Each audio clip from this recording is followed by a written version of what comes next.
Hello students, एक्सियन academy के YouTube channel में आपका स्वागत है।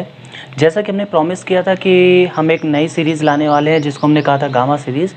ये इस गामा सीरीज़ का पहला वीडियो है जो कि क्लास 9th के लिए है और जो हमारा फर्स्ट टॉपिक होगा वो होगा मोशन। ये फर्स्ट चैप्टर है मोशन, तो हम चैप्टर वाइज बिल्कुल कवर करते जाएंगे। ये पहला चैप्टर मोशन में है और ये मोशन के पार्ट 1 पार्ट 2 जितना भी होगा हम डिस्कस करेंगे और उसके बाद and lesson 2 and so on. तो ये गामा सीरीज़ का पहला जो वीडियो है और अगर आपको ये वीडियो पसंद आता है तो चैनल को सब्सक्राइब भी करना और दोस्तों के साथ शेयर भी करना। तो चलिए शुरू करते हैं। तो सबसे पहले बात आती है मोशन की। ये मोशन क्या होता है? देखिए, हम लोग जानते हैं कि यूनिवर्स में हर एक चीज़ मूव कर रही है। तो मूव करने का मतलब ये हुआ कि इसकी पोजीशन जो है टाइम के रिस्पेक्ट में लगातार बदल रही है। मतलब अगर कोई चीज़ मूव कर रही होगी तो अभी अगर यहाँ पे है तो कुछ टाइम बाद यहाँ पे होगी, फिर कुछ टाइम बाद यहाँ पे होगी, ऐसा कुछ होता है।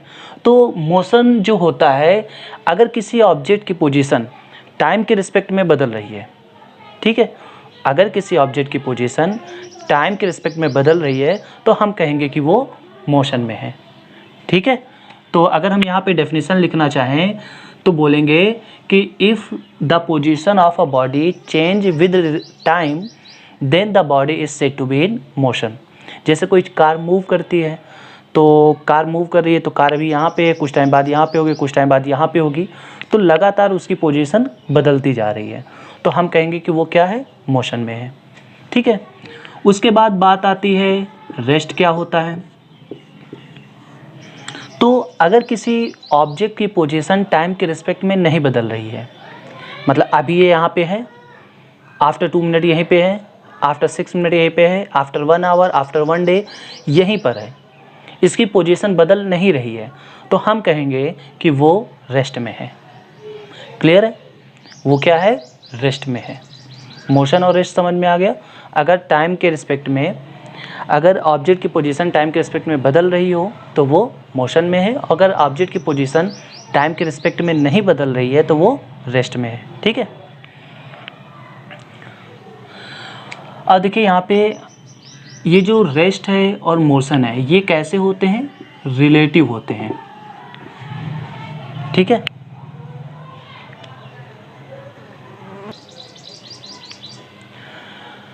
तो यहाँ पे मैं ये बताना चाहता हूँ कि जो मोशन है और जो रेस्ट है ये कैसे होते हैं, रिलेटिव होते हैं। अब यहाँ पे वर्ड जो आया है रिलेटिव, इस रिलेटिव का मतलब क्या है? इस रिलेटिव का मतलब ये है कि मान लीजिए अगर कोई ऑब्जेक्ट मेरे लिए, मुझे लग रहा है कि वो मोशन में है, तो ज़रूरी नहीं है कि वो सब के लिए मोशन में हो। ठीक है, ऐसे ही अगर हम मान लें कि हमारे लिए ये ऑब्जेक्ट रेस्ट में है तो ज़रूरी नहीं है कि वो सब के लिए रेस्ट में हो। इसका एक छोटा सा एग्जांपल देता हूँ। जैसे मान लीजिए आप 2 लोग ट्रेन में बैठे हुए हैं, आमने सामने सीट पे 2 लोग बैठे हुए हैं, तो दोनों लोगों को क्या लगेगा कि हम रेस्ट में, एक दूसरे के क्या है, रेस्ट में है, मूव करते हुए नहीं लगेंगे। लेकिन अगर वहीं कोई बाहर प्लेटफॉर्म से उन दोनों लोगों को देखेगा तो वो क्या कहेगा, वो कहेगा अरे ये तो दोनों मोशन में है। ठीक है, मतलब हम जो एक दूसरे को देख रहे हैं तो हम रेस्ट में मान रहे हैं, वहीं अगर दूसरा कैंडिडेट जो बाहर है ट्रेन के, वो कह रहा है कि हम दोनों मोशन में हैं, तो हम गलत हैं या वो गलत हैं?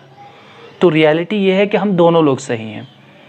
जो मोशन होता है या रेस्ट होता है ये रिलेटिव होते हैं, मतलब पर्सन टू पर्सन वैरी करता है। ये इस बात पे डिपेंड करता है कि जो ऑब्जर्व कर रहा है वो किस पोजीशन में है, वो रेस्ट में है या वो मोशन में है।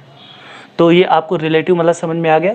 समटाइम्स पेपर में आता है कि जो रिलेटिव या रेस्ट या मोशन होता है ये एब्सोल्यूट टर्म्स होते हैं या रिलेटिव टर्म्स होते हैं, तो हमारा आंसर होगा रिलेटिव टर्म्स। ठीक है, ओके। अब यहाँ पे अगर मोशन में है, कोई ऑब्जेक्ट चल रहा है, तो मोशन भी 2 टाइप के हो सकते हैं। सबसे पहला है स्ट्रेट लाइन मोशन, ठीक है, और यहाँ पे आता है सर्कुलर मोशन। ठीक, अब स्ट्रेट लाइन मोशन क्या होता है कि अगर कोई बॉडी किसी स्ट्रेट लाइन में ट्रैवल कर रही हो, if a body is moving in a straight line then their motion is said to be straight line motion. मतलब अगर कोई ऑब्जेक्ट, कोई वस्तु एक सीधी रेखा में चल रही हो, ना इधर जा रही हो ना इधर जा रही हो, बिल्कुल सीधी रेखा में चल रही हो, तो हम कहेंगे कि वो कैसे है, वो स्ट्रेट लाइन मोशन पे है। ठीक है। और अगर कोई ऑब्जेक्ट किसी फिक्स पॉइंट के दो चारों ओर ऐसे रोटेट घूम रहा है सर्किल शेप में, तो हम बोलेंगे कि वो सर्कुलर मोशन है। ठीक है। If a body is moving in a circular track then their motion is said to be circular motion. तो ये तो बात आ गई पथ के टाइप पे। एक जो एग्जाम में पूछा जाता है, इम्पॉर्टेंट भी है, वो है यूनिफॉर्म मोशन। ठीक है। यूनिफॉर्म मोशन और non uniform motion. Non uniform motion, देखिए यूनिफॉर्म वर्ड का मतलब होता है एक जैसा या एक समान, हम कह सकते हैं एक समान। ठीक, यूनिफॉर्म। अब इसका मतलब क्या है? देखिए, अगर हम मान लिए मूव कर रहे हैं तो मूव करना अलग अलग टाइप से हो सकता है। मतलब हम तेज़ी से मूव कर सकते हैं, हम धीरे से मूव कर सकते हैं, हम कभी तेज़ कभी धीरे हो सकते हैं, ये हम पे डिपेंड करता है। तो अगर हम अपनी स्पीड को ना तो बढ़ाएं ना तो घटाएं, ना तो ज़्यादा करें ना तो कम करें, तो इस टाइप के मोशन को हम बोलते हैं यूनिफॉर्म मोशन। ठीक है, इस टाइप के मोशन को क्या बोलेंगे? Uniform motion. और अगर हम अपने स्पीड को बढ़ा रहे हैं घटा रहे हैं लगातार चेंज कर रहे हैं, तो हमारी जो स्पीड होगी वो होगी non uniform motion. I hope आपको इतने टॉपिक समझ में आ गए होंगे कि मोशन क्या होता है, रेस्ट क्या होता है, ये दोनों रिलेटिव होते हैं। देन स्ट्रेट लाइन मोशन क्या होता है, सर्कुलर मोशन क्या होता है, यूनिफॉर्म एंड नॉन यूनिफॉर्म। आपको अगर फिजिक्स अच्छे से पढ़नी है तो इसके लिए आपको याद करने की ज़रूरत नहीं है। आप ये नहीं कह सकते कि हम रट्टा मार लेंगे, हम चीज़ों को रट लेंगे, नहीं। फिजिक्स को पढ़ने के लिए आपको चीज़ों को समझना पड़ेगा। मीन्स कि हम जो भी पढ़ें उसको अपने आसपास सराउंडिंग्स, जो अपना आसपास एनवायरनमेंट है, उसको हम उससे लिंक करते हुए पढ़ें।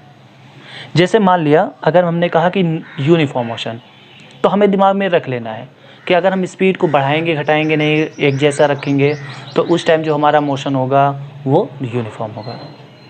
क्लियर? ओके। तो इतनी बातें आपको क्लियर हो गई होंगी।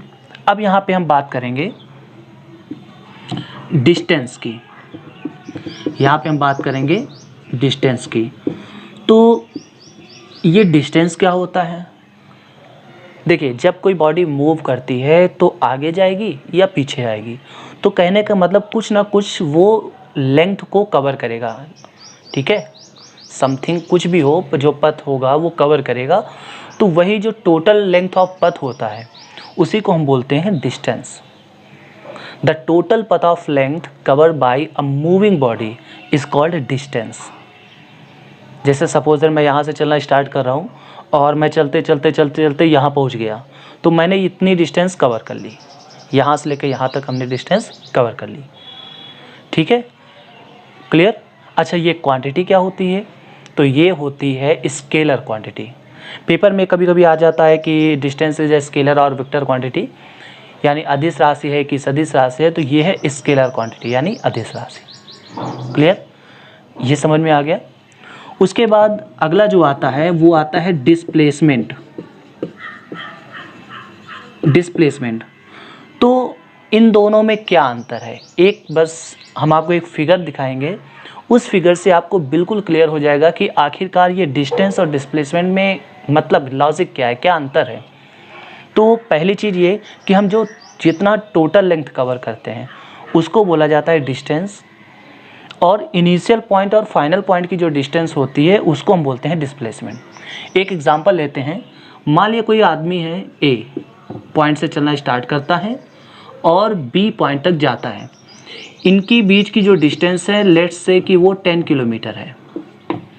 ठीक है, अब वो मान लो कि अपने घर से मार्केट गया और वहाँ से वो फिर आया, लेकिन रास्ते में बारिश होने लगी तो वो एक जगह रुक जाता है। तो लेट्स से कि वो यहाँ पे आके ये 4 किलोमीटर आके वो सी पॉइंट पे रुक जाता है। ठीक है, पहले वो घर से मार्केट जाता है 10 किलोमीटर और फिर आते वक्त उस बारिश होने लगती है तो वो इस सी पॉइंट पे रुक जाता है।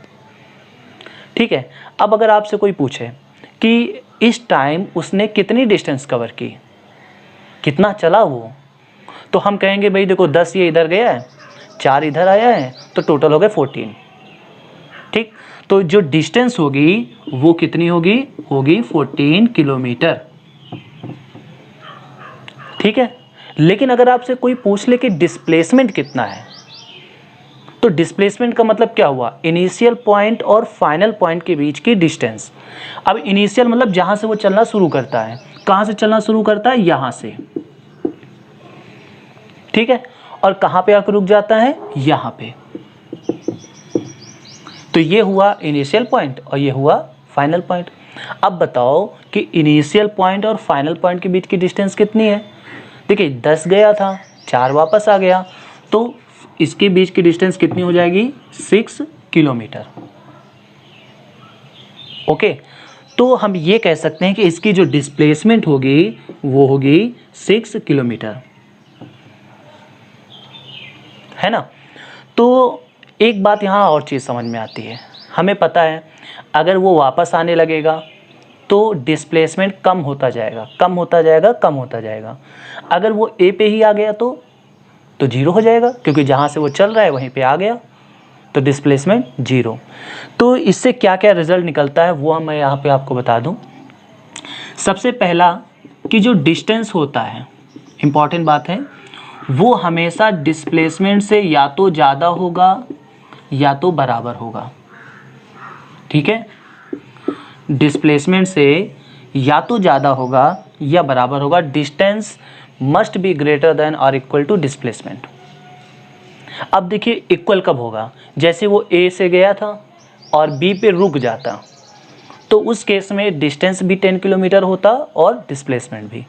लेकिन चूंकि अब वो इधर वापस आने लगा है, तो वापस आने के केस में क्या होगा कि जितना भी वापस आएगा उतना वो माइनस हो जाएगा।